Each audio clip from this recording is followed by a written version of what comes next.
Good evening, everyone. My name is Kyla Reese, and I'm a victim advocate with the Center for Family Violence Prevention. And on behalf of the Pitt County Domestic Violence Network, we'd like to thank you for joining us tonight for our annual Domestic Violence Awareness Month Candlelight Vigil. Tonight's theme is, I Have the Right To. This is to acknowledge in our community that victims have the right to be safe, the right to be in a healthy relationship, and the right to be empowered. Tonight we'll be hearing from Laura King, the Executive Director at the Center for Family Violence Prevention, Sheriff Paula Dance with Pitt County Sheriff's Office, Tammy Wilkins, our guest speaker, Ferris Dixon, Pitt County District Attorney, Sandy Lee, Managing Attorney of the Legal Aid of North Carolina Office in Greenville, and Chief Mark Holtzman with Greenville Police Department.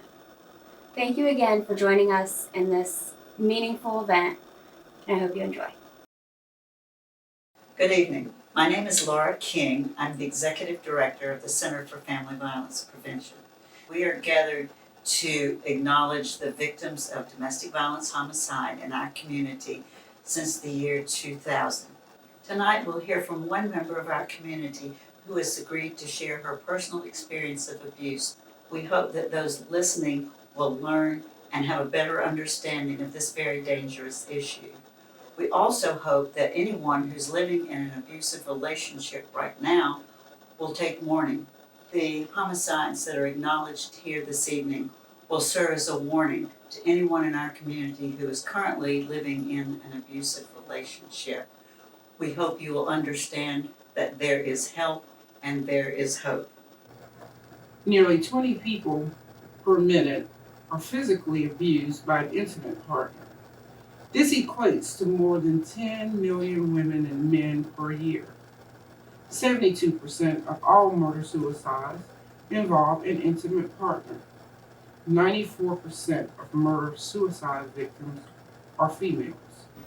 We at the Pitt County Sheriff's Office have long recognized that these were serious issues of domestic violence that were occurring within our community. We became proactive by forming one of the first domestic violence units in the state of North Carolina, because we knew that our victims deserved a chance. We are very proud of our unit here at the Pitt County Sheriff's Office and the resources that we connect with in the community, or connect them with in the community, to help them survive. You have the right to live violence-free.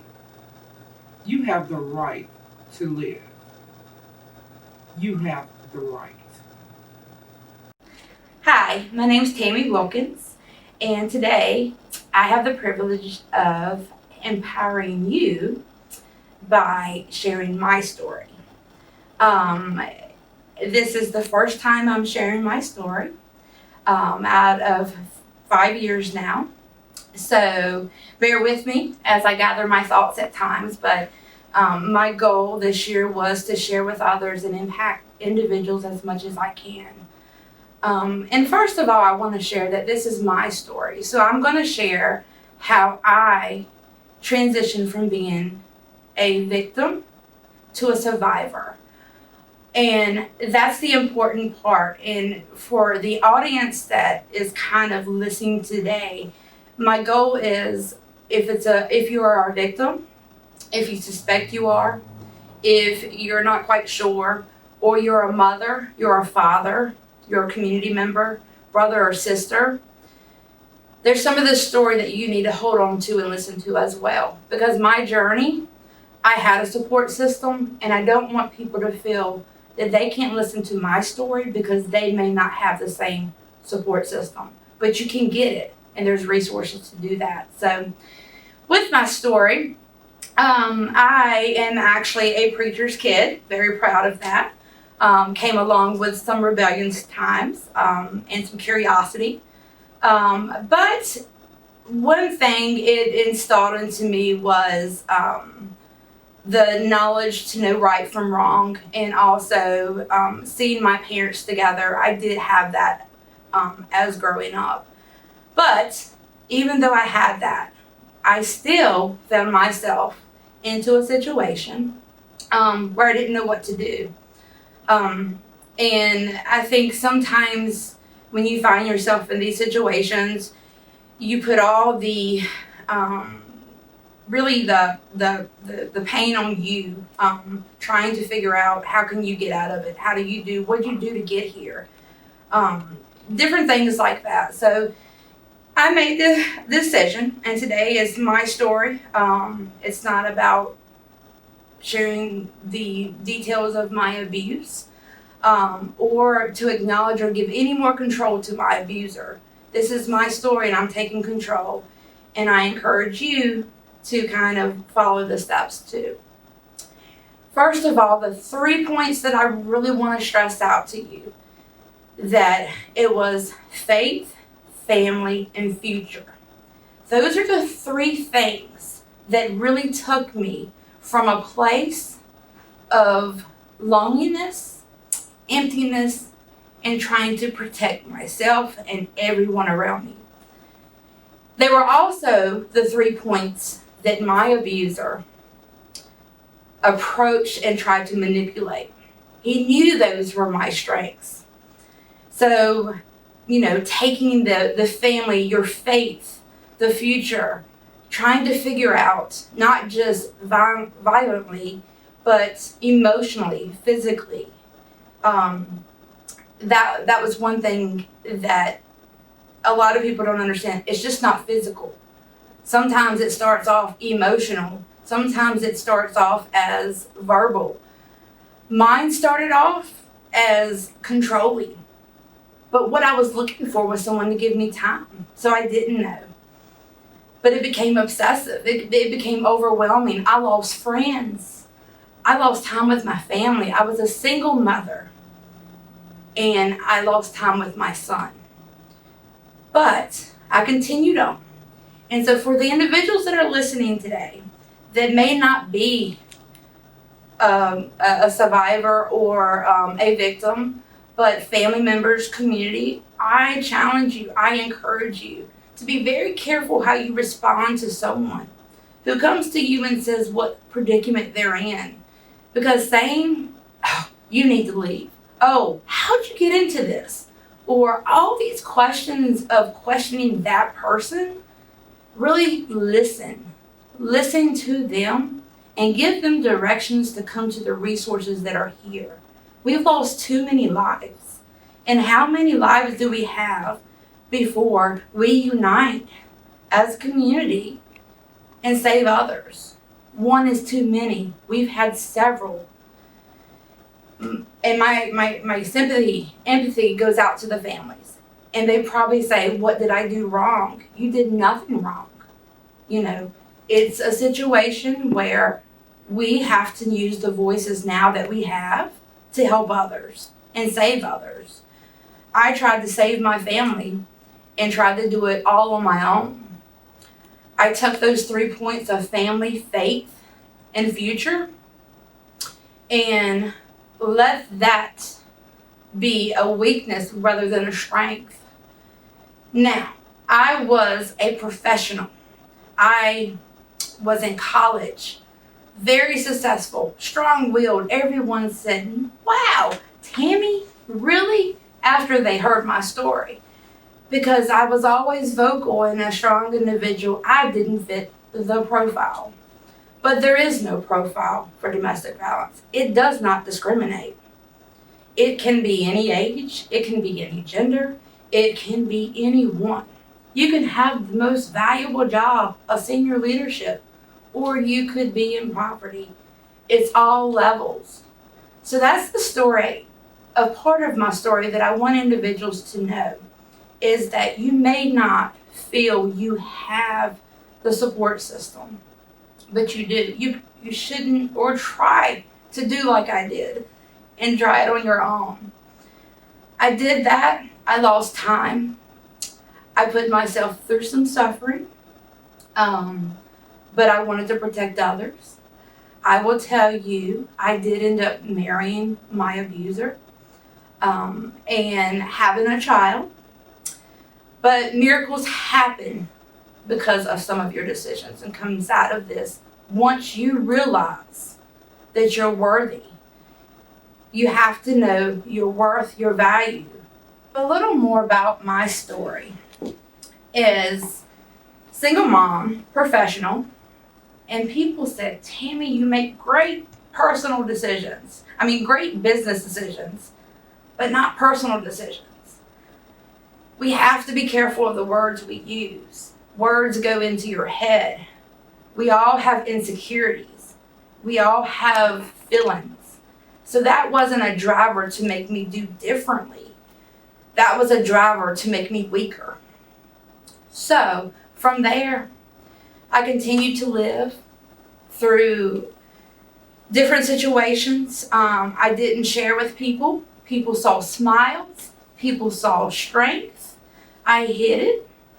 I had emergency room visits, you know, a little bit of everything that you hear. But just what you have to know is the emotional, the other parts that you can't see. Some people are very good at covering up. And if you're feeling that way and you're saying, am I a victim? If you're not happy and you're not treated like a queen or a king, that's what you're worthy of. So my blessing came with my little girl. It was in 2013 when she was born. And she transformed my life of looking at the situation I was in. A lot of self-reflection. But I didn't know where to go. I didn't want people to judge me. I didn't want to let my parents down. I didn't want to tell people at the job so that they would think differently of me because of my decisions in the world versus the decisions that I make in the business place. So again, I was really trying to do this by myself. And I did get the strength when my daughter was 1. After a series of events, I said I wanted my daughter not to grow up and see that this was how a man was supposed to treat a woman. I was her role model. I was her influencer. So I asked them to leave. That was a big step for me. You know, I was now taking down those things, those people I was trying to protect and leaving them open. But my daughter was worth it. She was everything. My son was. I had already put him through so many situations and he had grown and really didn't think about the impact that it had on him. Sometimes we get so caught up in how we can fix everything that we don't know the impact that it has on others around us. So I took that step. I wasn't very successful, so I say don't beat yourself up. They do come back, and again, I tried to be the protector.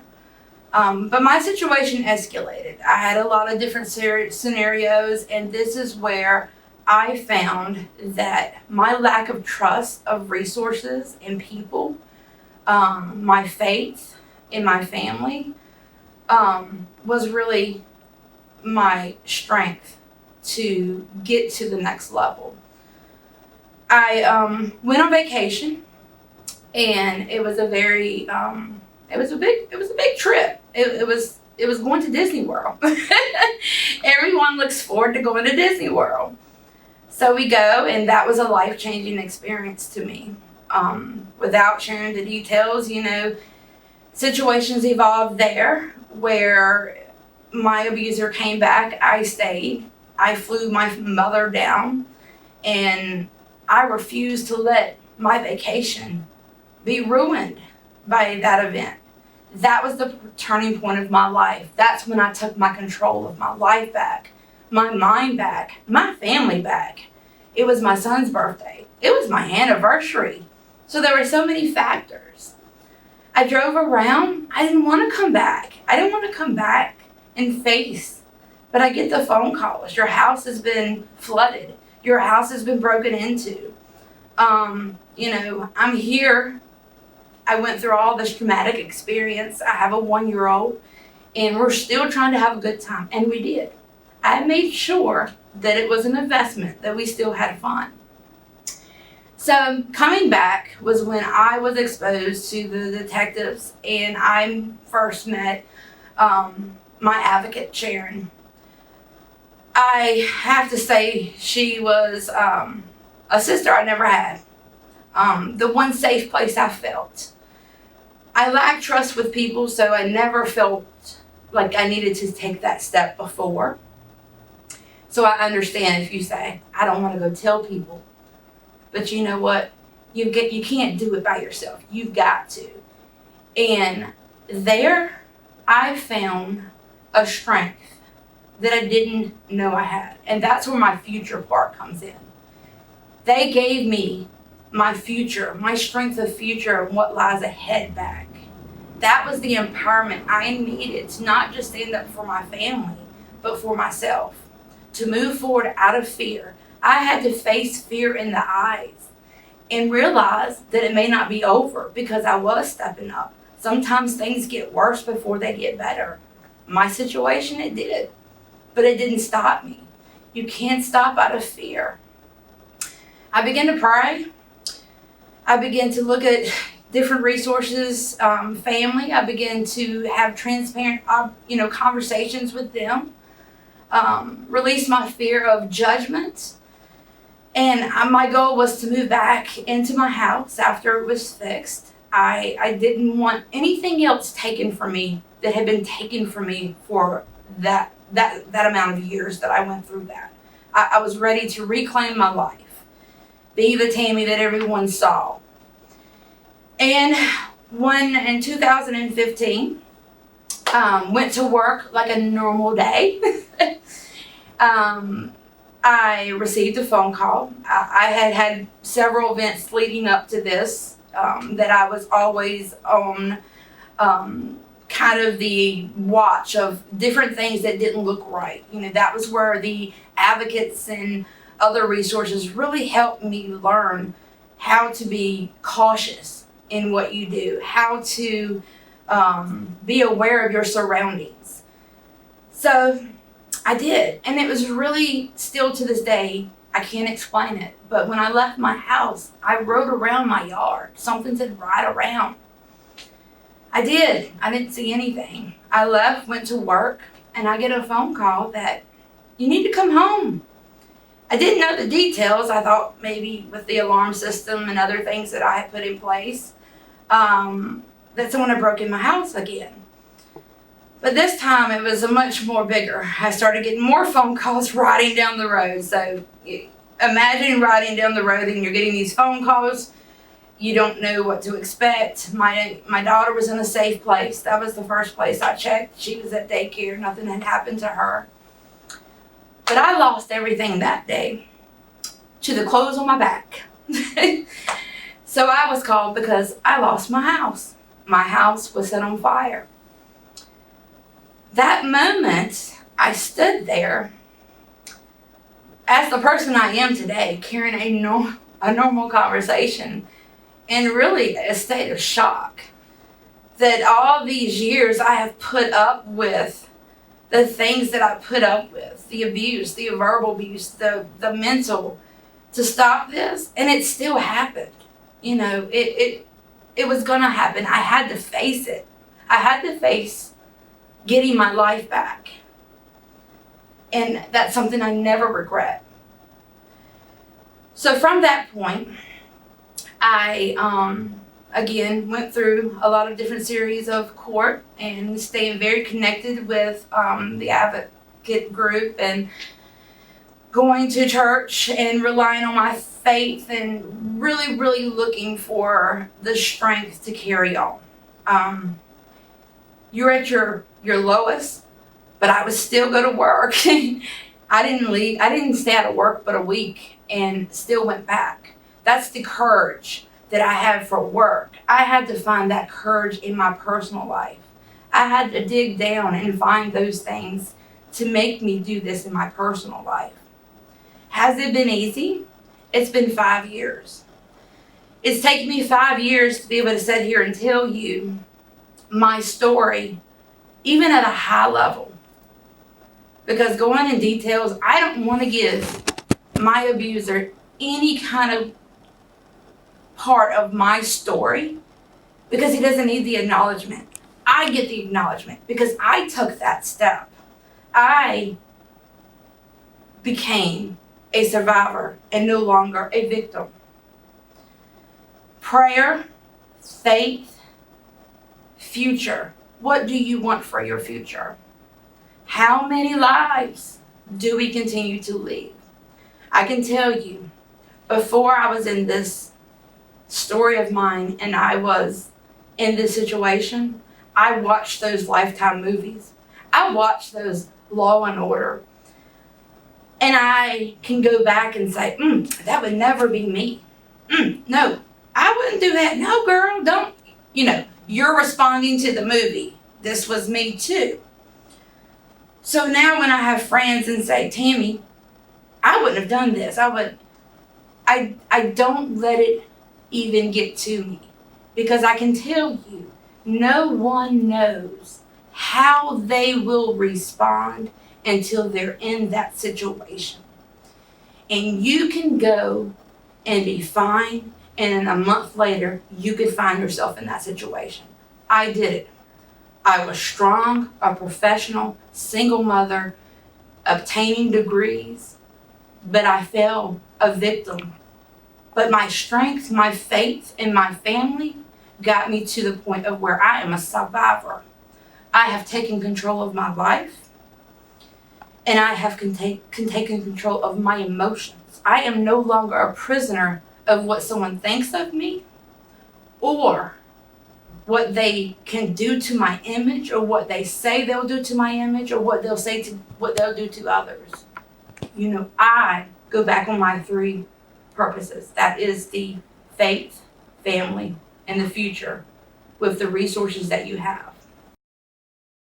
So as I've shared parts of my story today, it's important for me to take this time now to share with you, even if you're not a victim or you're not a survivor, if you're a community member, if you are a family member, be careful of your words. Reach out to resources. There are tons of them. They're anonymous. Get the right wording to talk to individuals. You can push them further away. I feared that. I lived that. So it is very important because a lot of victims don't want to disappoint anyone. They don't want to get people hurt. So your ability to do anything for them is to reach out for help and guidance with the right words. That can influence them. Give them that support. If there are victims that are unlike me, that don't have the family, I'm in so many groups, I see that, where they say if I leave, I'll become homeless. If I do this, I won't have a job. They're the breadwinner of the house, so many different aspects of why I can't. But I can tell you today, there's a lot more of why you can. And the why you can is you deserve it. You're worthy. You deserve to be happy. Yeah, we all grew up looking at the fairy tales. We wanted the Prince and Charming. They're movies. But you still deserve to be respected. No one to ever degrade you, to talk against you, to make you feel any less than what you want to feel about yourself and where you want to go. It's never too late. If you've been in a situation for years, you can still get out. You can take control by going to these resources. The community can. Another part of the community is awareness. We've seen a lot of the different circumstances that have happened. We see the reports where families lose a daughter, lose a son, and we need to look at this situation and unify together because we're stronger together. And this is a silent killer, just like other things that don't get a lot of attention. We are losing people, innocent people, because of the awareness, the focus, the unity again, this doesn't discriminate. So it's a time for all of us to come together. We're all impacted by a community member. Think about the kids. The kids are impacted. That was my motivation, my children. You know, I had to make a difference so they wouldn't think this was a normal situation. So community, there are so many resources that you can get after this video that can show you how to support the causes, how to bring more awareness. If you are a survivor, bring your story, speak up. It's taken me 5 years, I get it. But you know what? If I can touch one person today, I've done what I set out to do. Because I wanted to ensure you know there's no profile. And it's okay to admit you got into this relationship and didn't know how to get out. But you can get out. There's faith. If you have church, go talk to members there. I did that. I have a preacher as a father and went to another church and had my father. So I was seeking in all different areas of hope, of more prayer for me, of more strength and wisdom. And the future, my future was the domestic advocates, was that department, was the resources when I didn't have clothes. And I come from the center of violence, domestic violence, and they gave me resources. I was numb. I didn't know what happened. So you're gonna have those moments of not feeling it. It's never gonna be easy when you are coming to something that you deserve out of something bad. And there's gonna sometimes feel like there's more against you, but I can tell you, as of today, it's the best feeling in my life. And I can tell you there's nothing that can take me down. There's nothing that can defeat me because I have survived what people have set out to destroy me. Whether it was my abuser, whether it was judgment of others in my decision making, I stood up as an individual, as a woman, as a mother, as a Christian. I stood up, and I am more powerful today in the control that I have of empowering you as the victim. Come forward. You may be scared. It's normal to be scared. You may be confused. You may have lack of hope. But there is hope. There are people that are genuinely caring for you and asking for you to come forward. Protect yourself. Don't fall to another number that's reported. That was always my saying. I will not be a number. I will be a survivor. So as today, community, victims, take this power. Don't listen to people that tell you what they will do and what they wouldn't have done. You are you. You are in control of you. And you are worthy. And you can do this with the resources, the family. Whether if you don't have family, you can get a family. Like I said, Sharon's like a sister to me. She's part of my family. So you will form a family through the connections of these resources. So not having family can't be an excuse. The faith is there. You can get that all over Greenville. The future is yours to take the opportunities to get the assistance you need. Survivors, I encourage you, I challenge you, come forward, develop support groups, be empowered to help others by what you went through and where you are today. I did this. It was a calling for me because everyone was shocked that I was in the predicament I was. But you know what? It made me a stronger Tammy. It made me a stronger mother. And it made me a stronger Christian. It made me a stronger professional. I am strong in all I do. So take this story and reach out to these resources. They're here for you. I am sure the contact information will be available at the end of this. Reach out to them, they'll guide and direct you. Thank you so much for giving me your time and attention, and have a blessed day.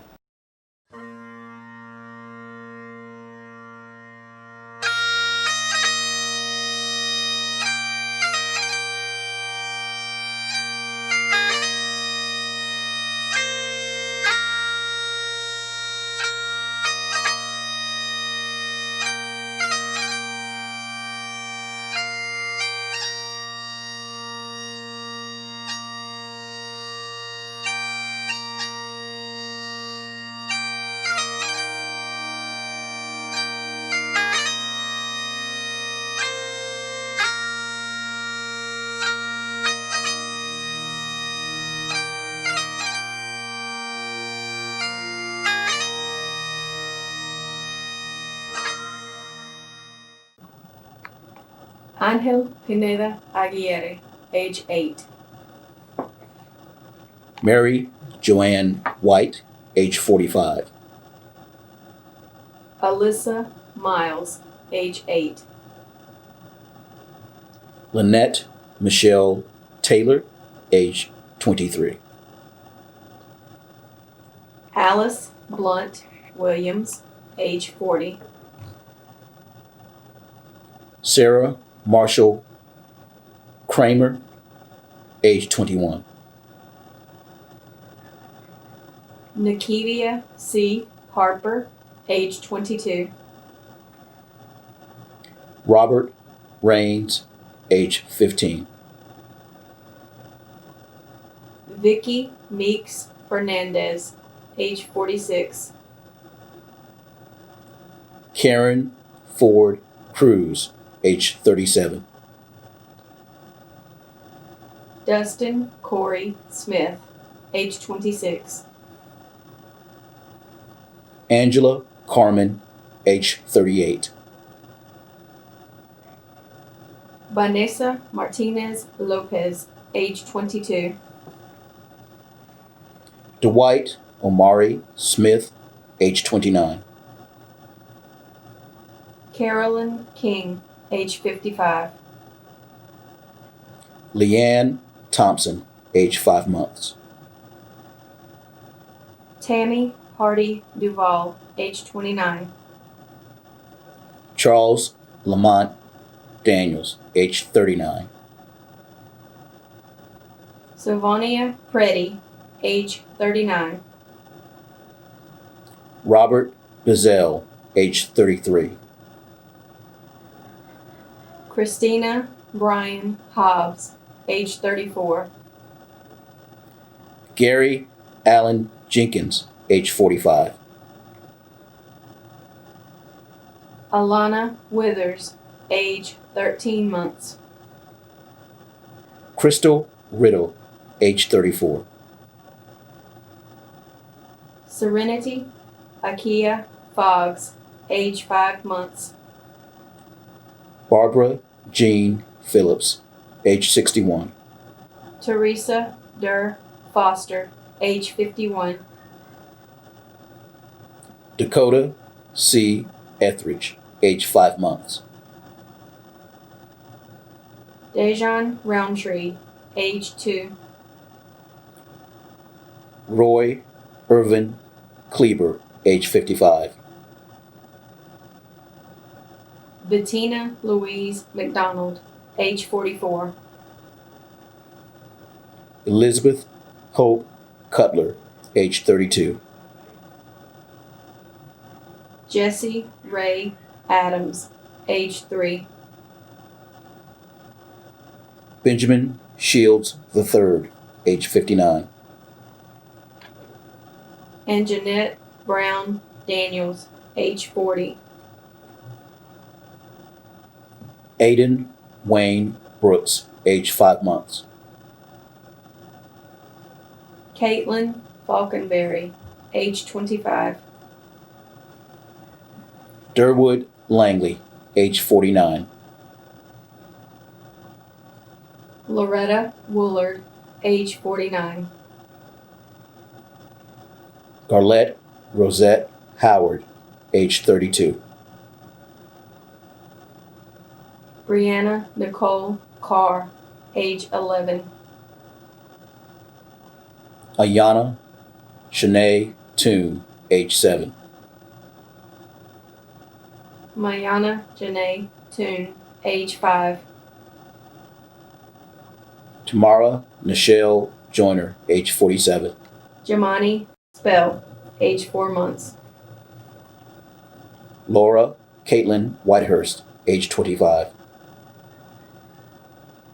Felicia Lynette Lindsay, age 38. Isaiah Gillis, age 19 months. Charlie Lynn Waters, age 34. Brianna Smith, age 20 months. Manette Herbert, age 46. Anteds Jeray Harris, Jr., age 17.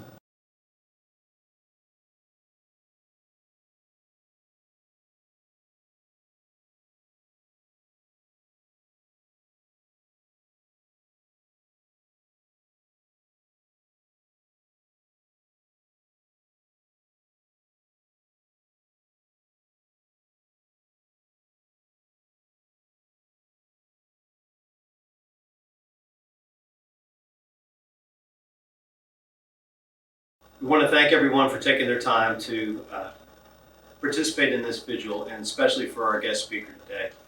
You know, what we really want to convey is that the public, you have the right to reach out for help. You have the right to talk to a friend. You have a right to live a life.